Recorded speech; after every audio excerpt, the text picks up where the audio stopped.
Blessings and welcome to our devotional segment. We continue our study of the book of Matthew, and today we take the lessons that the Lord wants us to hear from chapter 8.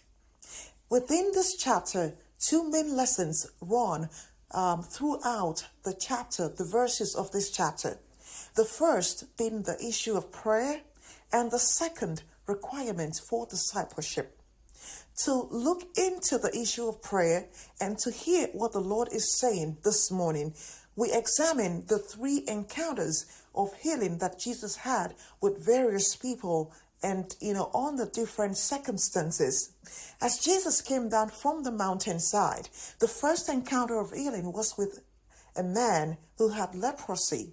And the man said to Jesus, "Lord, if you are willing, heal me." And Jesus said, "I am willing," and he healed the man.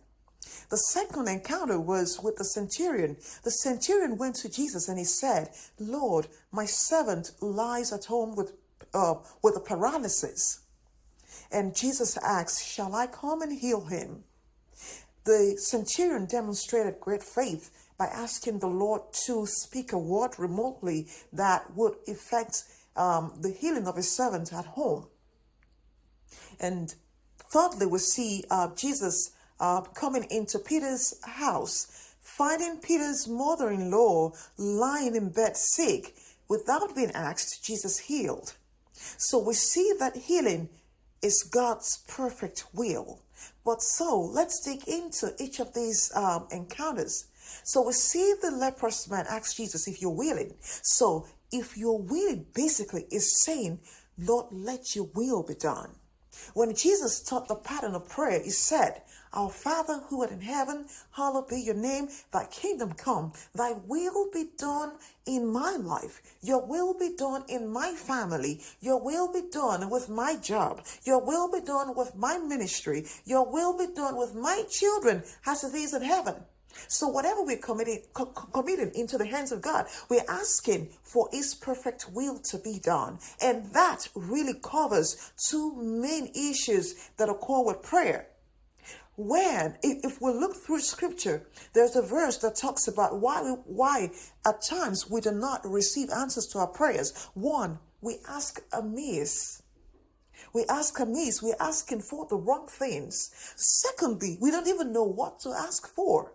So when we ask for the Lord's perfect will, it ensures that these two areas are mitigated. So we don't have to bother about asking amiss, and we don't have to bother about not knowing what to ask about the situation for which we are approaching the Lord. So the man said, "If you are willing," and Jesus said, so basically it was saying, "Lord, if it be your perfect will," and Jesus said, "Yes, it is my perfect will," and he healed the man. Now the second encounter, we see the centurion come to Jesus and he said, "My servant lies at home with a paralysis." But that really wasn't the request. He wanted healing for his servant, but he was saying, "My servant lies at home with a paralysis." He could have said, "Lord, please speak a word to heal my servant at home." He just says, "My servant lies at home with paralysis." But Jesus knew, and he said, and Jesus said to him, "What you really need is healing for your servant." And of course, the man, agreed, and he demonstrated faith, and his servant was healed. But he asked amiss. He was talking about the situation instead of really going straight to the request. Now, the third one, Peter's mother-in-law didn't ask, but Jesus stretched forth his hand and he healed. So in all three, we see that God sees, God knows, God has a plan, God has a will concerning that which you're bringing to him. So when you come and you say, "Lord, let your perfect will be done concerning this thing that I'm bringing for you," God says, "Be anxious for nothing, but by prayer and thanksgiving, let your requests be made known unto God." So when you bring your request, you can say, "Lord, concerning this request, let your perfect will be done." That takes care of asking amiss or not knowing what to ask for, because again, the Lord sees, the Lord knows, and he has the perfect will concerning that request that you're bringing for him. Second lesson of today, we see the teacher of the law. The teachers of the law were the Pharisees. Of course, not just the Pharisees, we had the different sects. So we had the Pharisees, we had the Sadducees, and like different groups of religious leaders that differed based on certain aspects of doctrine. Just like we would have denominations today. So the teachers of the law were the custodians of the law. They taught the law, but they didn't live the law. They didn't do the things that they taught the people. They expected the people to obey the law, but they themselves didn't submit to the law. They lived for the applause of men. They lived for the title and not the function. So when he came to Jesus and he said, Lord, I will follow you, Jesus already knew the kind of person that he was. He knew them, and he said, well, foxes have dens, birds have nests, but I don't have a place. And of course, that discouraged the teacher of the law, because he spelled it out to him as it was.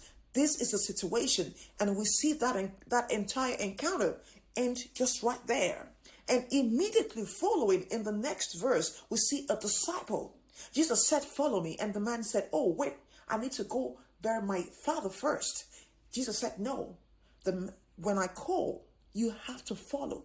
When I speak, you have to obey. That's the requirement for discipleship. Disciples prioritize Jesus above family, above career, above personal interests, above even ministry. The relationship with the Lord comes first. So God values you before he values what comes from you. God had respect unto Abel and then his offering. So God respects you. He loves you. He wants you before anything from you. So that is a requirement for discipleship. Disciples receive discipline. They receive instruction. Discipleship. Disciples are required to have absolute obedience.